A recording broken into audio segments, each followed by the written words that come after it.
সুপ্রভাত বন্ধুরা, আশা করি তোমরা সকলেই ভালো আছো। আমিও আছি মোটামুটি। আমার ভিডিওগুলো একটু উলটপালট হয়ে গেছে, মানে দেওয়ার জন্য শরীরটা মাঝখানে খুবই খারাপ হয়েছিল, বললাম যে ডিহাইড্রেশন হয়ে গেছিলো, যার জন্য ভিডিওগুলো মানে আগেরটা পরে পরেরটা আগে হয়ে গেছে। তোমাদেরকে সেই জন্য আগেই একটু বলে দিলাম। আর আজকে সকালবেলা ঘুম থেকে উঠে না একটু মানে হলুদ, কাঁচা হলুদ আর কি, এটা ছোট ছোট করে পিস করে নিলাম। আগে তো চা খেতাম, এখন আর প্রত্যেক দিন চা খাই না, একটু গরম দুধ খাই। যার জন্য গরম দুধের মধ্যে না একটু হলুদ দিয়ে খাওয়াটা খুব ভালো। সর্দি কাশি, চারিদিকে যা আবার করোনার উৎপাত হয়েছে, সেই ভেবেই আর কি এগুলো করি। ওই রসুন যে আমি ক্রাশ করি, যে ইয়েটা দিয়ে, সেটা দিয়ে আর কি হলুদটা করার চেষ্টা করলাম। তবে রসুন তো খুব নরম হয় আর হলুদগুলো খুব শক্ত, যার জন্য একটু কষ্ট হচ্ছিলো। যাই হোক, কাজ চালার মতন হয়ে যাচ্ছিলো আর কি। আখের গুড় দিয়ে না হলুদ খেতে একদম ভাল লাগে না, ওই কচকচ কচকচ করে মুখের মধ্যে, ওই জন্য। আর দুধের সাথে মিশিয়ে দিলে কি ঘটঘট করে গিলে ফেললাম, ঝামেলা মিটে গেল। লাস্টের যেটুকু পড়ে থাকে সেটুকু দুধের সাথেই পেটে চলে যায়। তোমরা কিন্তু এরকমভাবে হলুদ বা মানে খেতে পারো বাড়িতে। এই সিস্টেমটা মাথা থেকে বার করলাম যে এরকমভাবে খেয়ে দেখি। দেখলাম যে ভালোই, খারাপ না। সকালবেলা খালি পেটে খাওয়াটা কিন্তু খুব ভালো।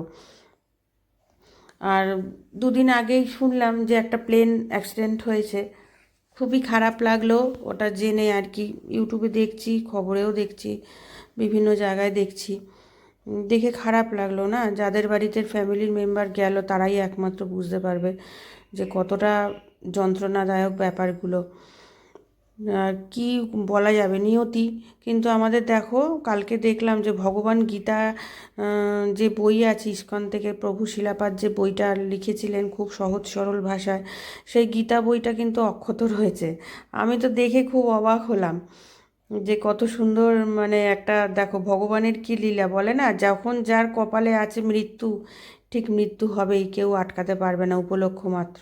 আর একজন বেঁচে গেছে, অত লোকের মধ্যে একজন বেঁচে গেছে, গীতাটা অক্ষত রয়েছে, আবার অতজন লোক মরে গেছে। কি অবস্থা বলো না। আর কয়েকদিন ধরে ইউটিউবে দেখি, বেশ কয়েক বছর হলো, এক বছরের মতন হলো, মানে বিভিন্ন জিনিস নিয়ে যা সবাই কন্ট্রোভার্সি করছে দেখলাম তো। মানে বিভিন্ন ধরনের বাজে মন্তব্য করে, আমাকেও করেছে, ফেসবুকে আমাকেও একজন মন্তব্য করেছে। কদিন নিরামিষ খাচ্ছিলাম, তারপরে আবার এখন আমিষ খাচ্ছি, কি করব বলো। ছেলে জিমে ভর্তি হয়েছে, ছেলের জন্য এই সমস্ত খাবার তৈরি করতে হয়। তারপরে ওরও অসুবিধা হয়েছিল, বাইরে খাচ্ছিল, যার জন্য ঘরে আমি করছিলাম না বলে বাইরে খাওয়া শুরু করেছে। এগুলো তো ঠিক না বলো। যার জন্য প্রভুর কাছে সমস্ত কিছু বলতে প্রভুজি বললেন যে না, তুমি তাহলে আমিষটাই খাও, কারণ তোমার তো সংসার আগে, বলো না। যেটা বারবার বলে যে সংসার ধর্ম যখন করে ফেলেছি সেটা তো মেনটেন করতেই হবে। সেজন্যই আমি ফেসবুকেও টুকটাক ভিডিও আপলোড করতাম যখন নিরামিষ খাচ্ছিলাম, তখনও একজন আমাকে খুব দুটো মন্তব্য করেছে, মারাত্মক, মানে বলার মতন নয়। এগুলো কি বলো তো, যার যার এগুলো মানে রুচিবোধের পরিচয়। যে অনেকে আছে না কন্ট্রোভার্সি করে, যদিও আমার ইউটিউবে এইসব কথা বলা উচিত নয়, তাও আমাকে তো, আমি তো হয়েছি, আমাকে তো বলেছে, যার জন্য বললাম যে এগুলো, এই সমস্ত বাজে কথা বলেও মানুষ কিভাবে পয়সা ইনকাম করে, মানে বাজে কথা বলেও যে পয়সা ইনকাম করা যায়, এদের কাছ থেকেই আর কি সমস্ত কিছু শিখতে হলো। মানে কি বলবো, মানে এরা না এরকম ধরনের কথাবার্তা বলতে বলতে না লাস্টে এদের মন মানসিকতাই না হয়ে যায়, ভালো জিনিসটা লোকের চোখে দেখে না। ফ্যামিলিতেও এরা এরকম করে, ফ্যামিলির লোকজনকেও এরা সবসময় খারাপ চোখে দেখবে, খারাপ মন্তব্য করবে। আজকে আর বিশেষ বড় করলাম না ভিডিওটা, খুবই অল্পের মধ্যেই সারলাম, কারণ শরীরটাও ঠিকঠাক নেই। আশা করছি ভালো হয়ে যাবে, গ্লুকন্ডি জল টল খাচ্ছি, ঠিক হয়ে যাবে। আর একটু মুখ কড়াই এনেছিল, বললো নিজেদের গাছের মুখ কড়াই, চাষের আর কি। আমি আবার ভালো করে দেখলাম পালিশ করা নাকি, দেখলাম যে পালিশ করা না, পালিশ করা থাকলে সেগুলো দোকানের হয়, একদম অরিজিনাল যেগুলো, যেগুলো দেখবে খসখস করে, পালিশ করা না। আর অ্যামাজন থেকে এগুলো অর্ডার করেছিলাম, সে কৌটোগুলো চলে এসছে, 500-র কৌটো। তার কারণ কি বলো তো, ওই বর্ষা এসে যাচ্ছে না, আস্তে আস্তে সব জিনিস আমাকে, মশলাপাতি, এই টুকটাক জিনিস সব ফ্রিজে স্টোর করব। যার জন্য এই সমস্ত জিনিসগুলো কিনছি।